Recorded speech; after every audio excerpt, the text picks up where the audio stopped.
Algumas produções sinistras de filmes de terror carregam lendas sombrias e eventos inexplicáveis que transcendem a própria ficção. Por trás das câmeras ocorreram uma série de incidentes estranhos, tragédias e coincidências perturbadoras, alimentando a crença de que certos filmes podem ser amaldiçoados. Vamos mergulhar nesse fascinante mundo para descobrir as histórias macabras por trás dessas produções e examinar o que torna esses filmes tão inquietantes e perturbadores para aqueles que se aventuram a assisti-los. É a série Filmes Amaldiçoados.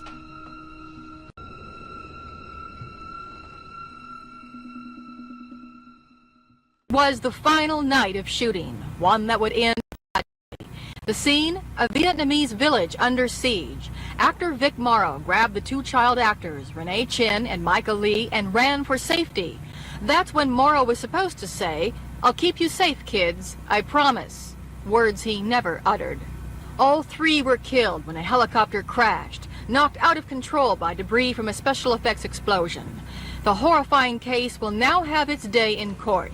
The prosecution accusing director John Landis and associate producer George Folsey and three others of reckless conduct, insisting they ignored repeated warnings that it was a dangerous scene, that they took risks with explosives and with lives, that they violated child labor laws, and even made jokes about planning the scene. No Limite da Realidade é uma versão cinematográfica da série de sucesso The Twilight Zone, que consistia numa antologia com 4 segmentos diferentes, e cada segmento era dirigido por um diretor diferente. O primeiro segmento chamava Kick the Can, dirigido por Steven Spielberg.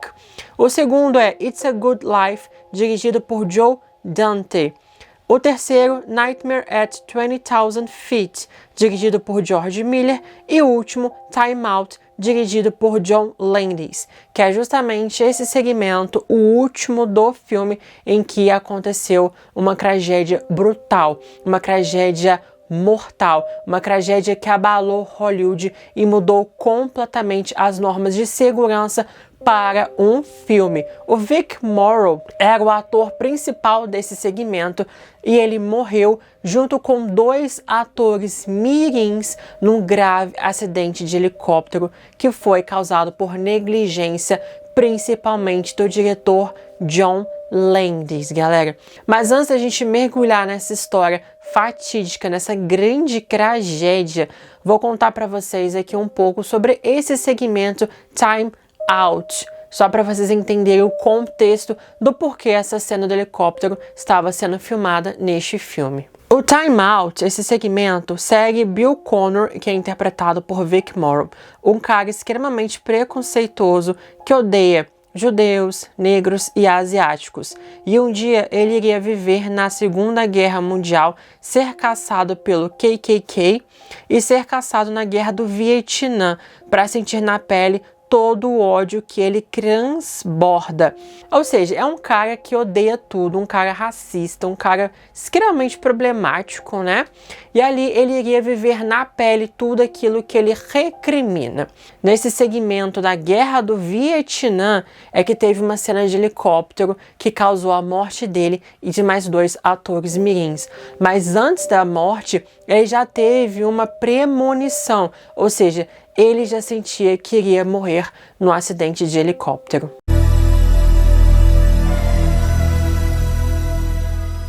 Vic Morrow, ele teve um prenúncio da morte, porque enquanto ele estava filmando o filme Fuga Alucinada de 1974, ele insistiu de ter um seguro de vida de $1 milhão.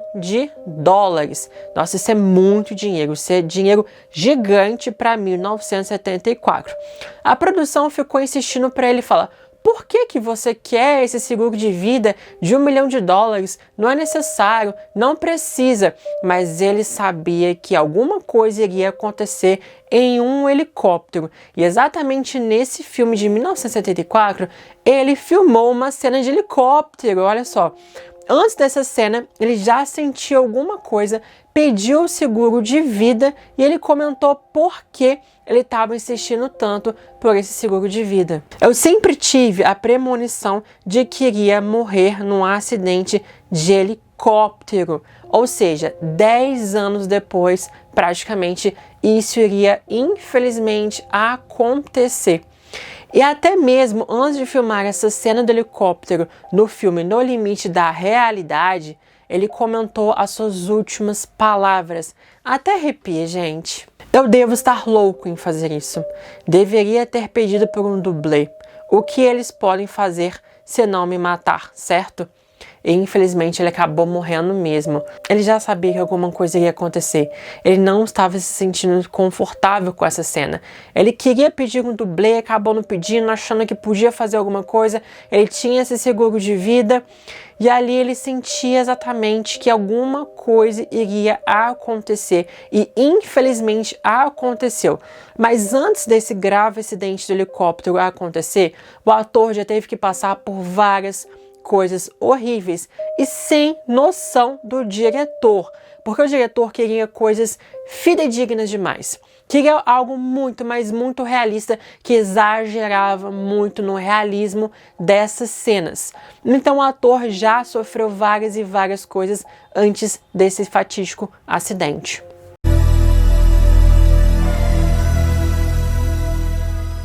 O ator, então, teve que fazer várias e várias cenas extremamente perigosíssimas, que ele até mesmo poderia ter morrido muito mais cedo antes dessa cena do helicóptero, né? Havia uma cena em que o Vic Morrow, o ator, estava na floresta, ele ia ser atacado por vários militares, eles atirariam no personagem, né, que ele estava interpretando no filme, e ele deveria desviar das balas, gente.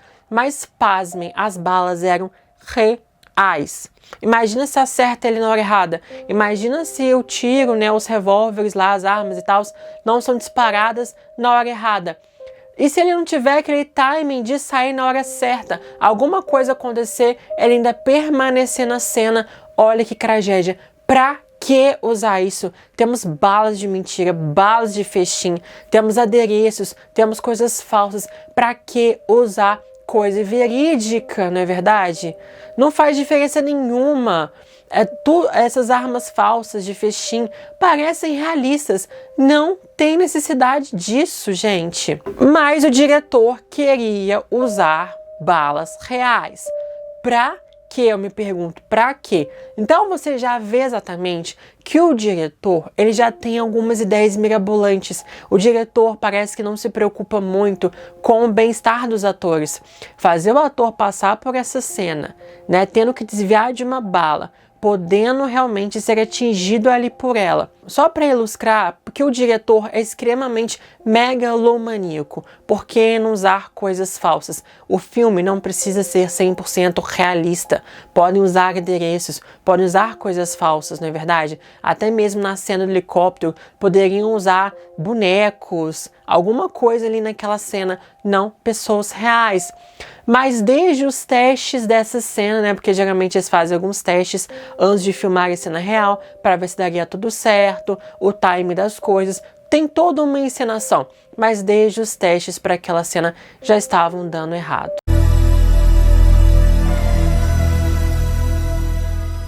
Então, Vic Morrow, que é esse ator, né, principal do filme, e mais dois atores mirins, Mika Jin Lee, de 7 anos, e Renee Shin-Yi Shen, de 6 anos, iriam gravar exatamente essa cena extremamente perigosa, onde o personagem de Vic iria salvar os garotos de um grande ataque explosivo em uma vila, atravessando os garotos pelo rio e ao mesmo tempo sendo perseguidos por um helicóptero voando próximo dos atores. E ali o diretor já começou exatamente sua grande negligência.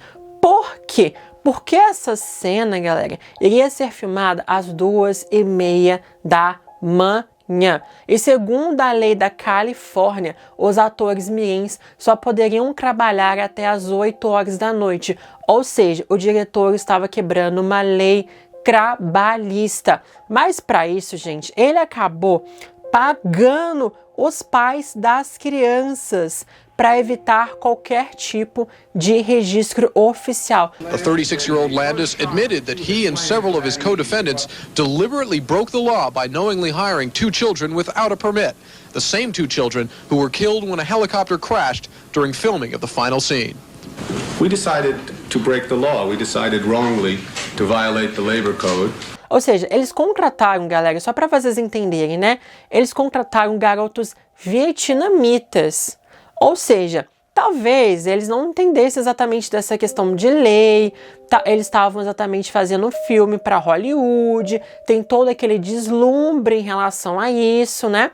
O diretor, obviamente, se aproveitou dessa situação, conseguiu conversar com os pais, usou a sua lábia, olha, um filme de Hollywood, eu vou pagar esse dinheiro aqui para vocês, nada vai acontecer, tá tudo certo, vamos ter toda uma segurança. Então, com certeza, o diretor, toda a equipe, prometeu aos pais das crianças que tudo iria ocorrer bem. E claro, né, dinheiro ali, dólar, né? Então eles ficaram assim, opa, vamos fazer isso aqui, vai dar certo, todo mundo tá falando que vai dar bom, né? E os pais também nem sabiam que iriam ter explosivos na cena. Olha isso, até mentiram para os pais o grau de periculosidade que tem essa cena, gente. Olha isso. O produtor, até mesmo George Fosse Jr., convenceu os pais dos meninos a não denunciarem a presença dos garotos no set para os bombeiros, ocultando o fato do helicóptero e das explosões. Ou seja, todo mundo ali estava manipulando a situação. Não somente o diretor, mas como o produtor também estava manipulando. Não denuncia, não fala que está fora da lei trabalhista da Califórnia, que as crianças só podem trabalhar ali até as 8 horas da noite. Não fala exatamente para os bombeiros que vamos ter crianças. Gente, os bombeiros estão ali exatamente para quê? Para salvar, para ajudar, né? Caso aconteça algum acidente, alguma coisa, algum incêndio, qualquer coisa que acontecesse, os bombeiros estavam lá. Se os bombeiros não sabem que as crianças estavam lá naquela cena, como é que eles ficariam atentos para tentar salvá-las? Gente, e tentar convencer os pais das crianças, coitados, dessa situação, não sabiam o grau de perigo da explosão do helicóptero. Gente, pra quê? Tudo para fazer um filme. Para qual finalidade? Tinha necessidade disso? Não tinha. E ali os testes também estavam dando errado. E mesmo assim fizeram a cena. After the scene, I heard John Landis say, if you think that was big, wait till you see the next one. Os testes foram feitos sem a presença dos atores e todo mundo, assim, quase todo mundo, né, ficou extremamente preocupado pelo perigo. Parte da equipe queria filmar sem os atores ou com bonecos, mas o diretor rejeitou. Landis testified he rejected using midget actors or dummies instead, and he contradicted key prosecution witnesses when he denied that anyone ever warned him the filming of the scene with helicopter and explosives would indeed be dangerous. Was there any suggestion of danger in this conversation? No. Matter of fact, John, did anybody ever suggest to you using midgets or dummies in the 220 scene because of danger to children? No.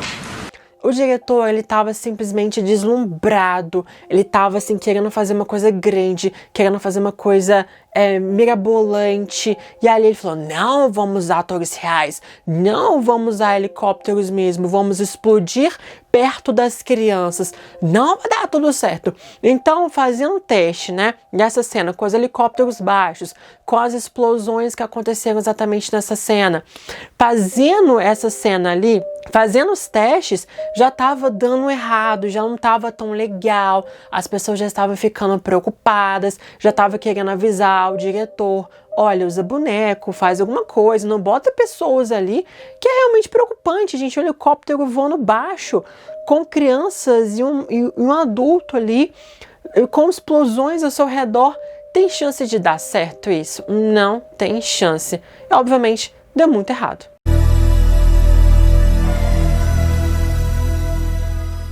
E aí chegou o fatídico dia, 23 de julho de 1982. Na madrugada dessa noite, aconteceu então a grande tragédia. Os Krays. o ator Vic Morrow e as duas crianças morreram tragicamente nesse acidente, de forma instantânea, né? Tudo deu errado nesse dia. O helicóptero dessa cena, né, da guerra, foi comandado pelo Dorsey Wingo, que ele, né, inclusive, era um veterano de guerra. E ele deveria, então, exatamente estar ciente das explosões que iriam acontecer ao redor. Ou seja, ele tinha que pilotar ali o helicóptero no meio de várias e várias explosões. Lembrando dessa cena, né, galera, é que o Vic Morrow, o ator, ele teria que levar essas duas crianças vietnamitas, protegê-las desse ataque, né, dos Estados Unidos na Guerra do Vietnã, de um helicóptero atirando nas crianças ali, com várias explosões ao redor deles. Ele teria que passar por um rio para salvar as crianças. Então, já tem um rio, já tem água, já fica difícil para você se locomover. Então, já tem essas circunstâncias completamente, assim, perigosíssimas, né? E ali, então, começaram exatamente a filmar essa cena e começou a dar tudo, mas tudo errado. Negligência para todas as partes, para todos os lugares, para muitas pessoas nessa cena que podiam ter evitado. First Assistant Director Ellie Cohen. Cohen recalled instructions he was ordered to give the helicopter immediately prior to the crash. I'm 95% sure that I communicated to the helicopter pilot, lower. Was that on your own authority, or did someone tell you to do that? It was not on my own authority. Who would have told you to do that? The director. Quando começou as explosões, então, galera, o produtor do filme, Dan Allingham, comunicou ao piloto de que ele estava voando baixo demais e para ele sair da área e acabar com a filmagem, mas o diretor gritou para ele voar mais e mais baixo ainda. Gente, ai, sério, tipo, todo mundo avisando, não fica para baixo, sobe. E ali o diretor, não, desce mais, chega mais perto, desce mais, fica mais perto dos atores, fica mais perto deles. Eu falo assim, gente, pra quê? Sabe? O helicóptero, quanto mais baixo ele fica, menos controle ele tem, né? Porque ele tá próximo do solo, então menos controle o piloto vai ter do helicóptero próximo ao solo. E com várias explosões acontecendo, é receita pro desastre, não é verdade? Exatamente isso aconteceu. Quando as explosões começaram a acontecer, obviamente o helicóptero foi atingido por essas explosões e começou a perder o controle. O piloto tentou exatamente controlar ali o helicóptero, né, com todo o seu know-how, com todo o seu conhecimento, mas infelizmente ele não conseguiu. O piloto perdeu o controle completamente do helicóptero. Infelizmente o helicóptero caiu no rio e as lâminas cortaram Vic Morrow e Mika Dean Lee, o Renee Shin Ishan. Ou seja, ele esmagou e cortou praticamente os atores no meio. Imagina essa cena, imagina. E o pior, gente, os pais das crianças estavam nessa cena. Os pais das crianças viram essa cena. Eles viram os seus filhos serem mortos na frente deles. Depois de tudo que o diretor falou, de tudo que o produtor prometeu, que estava seguro, depois de pagá-los para eles trabalharem horas fora das leis trabalhistas, pagarem para não avisar os bombeiros da presença deles, depois de prometer que tudo iria ficar bem, que tudo iria acontecer da melhor forma possível, que eles iriam ter sucesso nessa cena, todo mundo sairia vivo, bem disso, as crianças foram mortas e os pais estavam lá assistindo. Imagina, eu nem consigo imaginar. Para os pais que perdem filhos, a gente nem tem uma palavra para isso. Não tem palavra para perda de filhos. Não tem palavra, porque é uma perda tão grande, mas tão grande, que a gente não consegue nem colocar esse sentimento, colocar esse luto em uma palavra apenas. Imagina. Obviamente foi algo gigantesco na época e continua sendo até os dias de hoje, né? E o diretor, parte da produção também, passaram por um processo criminal. Poderiam ser presos por homicídio, galera. E isso realmente aconteceu depois dessa tragédia gigante. Mrs. Xian Chen recalled a night in July of 1982. Mrs. Chen's only daughter, 6-year-old Renee, was one of 2 children killed by a crashing helicopter during the filming of the Twilight Zone movie. Mrs. Chen was actually on the set that fatal night and said she could only watch in horror as it happened. Mrs. Chen, who also testified that she was never warned about explosions or a helicopter, remembered that the director, John Landis, kept yelling for that helicopter to fly even lower. When she asked about it, she testified that the associate producer, George Folsey, patted her on the shoulder, assuring her it was not dangerous. An interpreter translates for Mrs. Chen. At that moment, I was so scared. I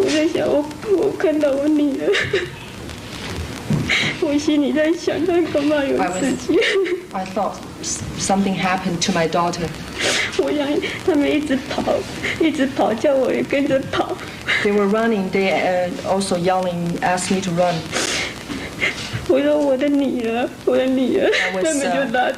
I was yelling for my daughter. I'm sorry, I think it's inappropriate for me at this time to say anything.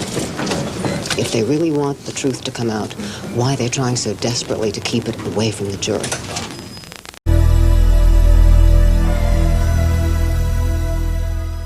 Então, depois do acidente fatal, o diretor John Landis, o piloto Dorsey Wingo, os produtores George Folsey Jr. e Dan Allingham e o especialista de explosivos Paul Stewart foram presos e indiciados por homicídio culposo.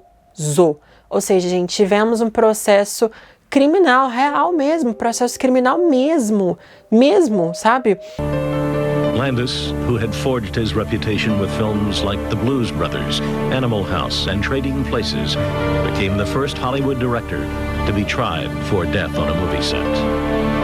He and 4 crew members, associate producer George Folsey, unit production manager Dan Allingham, special effects coordinator Paul Stewart, and helicopter pilot Dorsey Wingo, all faced charges of involuntary manslaughter. O Steven Spielberg e o John Landis eram os produtores do filme, eram os cabeças do filme, né? E o Steven Spielberg teve seu segmento que ele iria dirigir, e o John Landis também teve o seu próprio segmento que ele dirigiu também. E Steven Spielberg e John Landis eram muito amigos. Steven Spielberg quebrou a amizade deles, rompeu a amizade com John Landis. Steven Spielberg comentou na época sobre isso. Nenhum filme vale a pena morrer. Acho que as pessoas estão se pronunciando mais do que nunca diante de produtores e diretores que pedem demais. Se algo não for seguro, é direito, responsabilidade de cada ator ou membro da equipe gritar: corta. E pasmem, galera, não acaba por aí não. O diretor John Landis, né, muito cara de pau mesmo, ele foi no enterro dos três atores, tanto de Vic Morrow quanto das crianças. Ele foi no enterro deles, apareceu ali, olha que cara de pau, né? Ele nunca se culpabilizou por conta do acidente. Nunca. Ele nunca pediu desculpas, ele nunca falou que ele errou, ele nunca falou que era culpa dele, nunca falou nada, nunca se culpou. Ele colocava a culpa em todas as outras pessoas, menos nele. Nunca se desculpou sobre isso. Ele até mesmo fez um discurso no funeral de Vic Morrow, gente. I can think of nothing worse than losing your child. And our hearts go out to the families of Renee Chen and Mika Lee and Vic Morrow. The idea that this could have been anything but an unforeseeable accident is not only wrong, it's bewildering. Mas, além do diretor e dessas pessoas que eu falei pra vocês, né, que estavam na produção do filme, serem culpabilizados, serem julgados por um processo criminal, obviamente, as famílias dos atores, né, tanto atores mirins quanto o ator do Vic Morrow, né, entraram num processo civil, ou seja, um processo criminal e também um processo civil por danos, não é verdade? Landis walks away a free man, but he still faces a civil suit filed by the parents of the child actors, and he must go before the Directors Guild to defend his actions.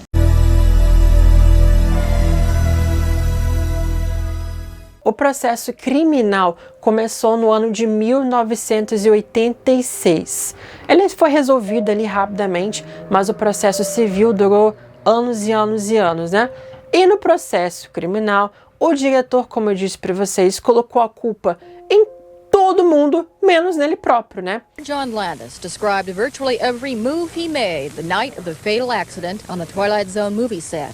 He calmly testified that everything was well planned, but at the last minute, special effects downed a chopper, killing 3 actors. Did you say the helicopter lower, lower? I don't recall saying that. I don't know if I said it or not, but I have no recollection of saying it. At one point, Landis appeared to be close to tears, but the prosecutor insisted he not only faked that scene, but most of his testimony as well. It's extremely well done. I frankly wish I had an Oscar that I could give him for his performance. The helicopter really just startled me. I was like, what? And then, yes, I became aware. I was, oh my God, where's Vic and Mika and Renee? And I ran to them, yes. John, before the 220 shot and the accident, did any fire safety officer ever tell you that they thought the scene was unsafe? No. Did any special effects person ever say they thought the scene was unsafe? No. Did the helicopter pilot, after the change had been made from the 11:30 shot, say he thought the scene was unsafe? No. As I mentioned, the prosecutor went after Mr. Landis, trying to find misstatements, inaccuracies, lies, the word certainly that she would use. She has some very strong feelings about Landis. Thanks, sir. I think you'll have some. Does it come easily to you, Mr. Landis? Crying? Yes. No. Doesn't come easily to you. No. It's a perfectly orchestrated, choreographed script. Just the right amount of hesitancy, just the right amount of looking down, the right amount of looking at the jury, the right amount of smiling when a smile was necessary. It's extremely well done. I think he told the truth.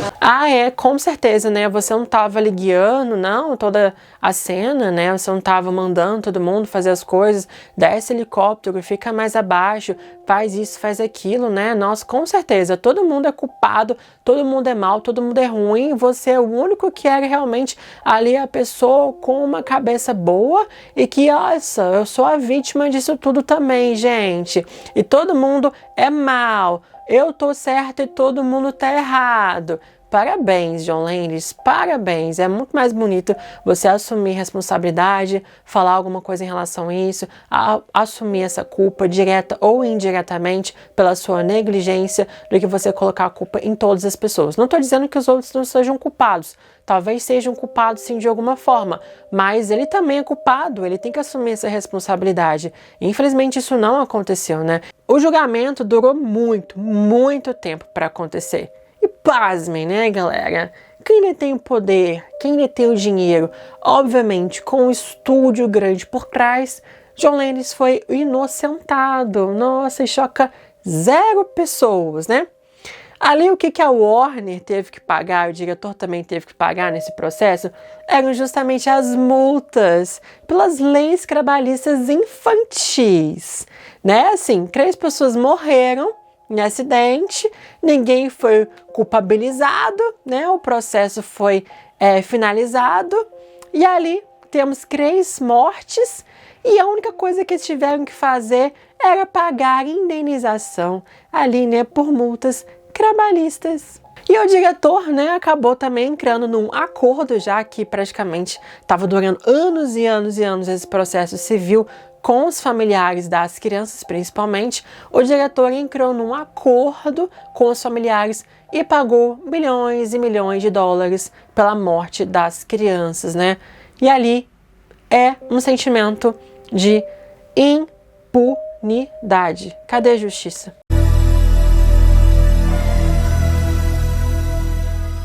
It took 10 months of testimony and 9 days of deliberation, but just 1 vote for the jury to agree on a verdict. We, the jury, in the above entitled action, find the defendant, John Landis, not guilty of involuntary manslaughter. And obviously I'm relieved, but it's been 5 years. It's very difficult right now to sort of have an instantaneous response. The case hinged on whether or not Folsey, Landis, and the others knew how dangerous special effects explosions would be. As each not guilty verdict was read, there were sighs of relief as well as tears from the defendants' families and friends, while prosecutor Leah D'Agostino sat silently shaking her head. She had attributed the deaths to recklessness. The jury didn't agree. I'm shocked, I'm appalled, I'm disappointed because I believe that the conduct clearly was, as I said before, I don't want to sound repetitious, was about as reckless as it can get. In an exclusive interview with director John Landis, he told me his thoughts today about the accident and the jury's verdict. You said before that the deaths of Vic Morrow, Mika Lee, and Renee Chan were really not connected to the trial.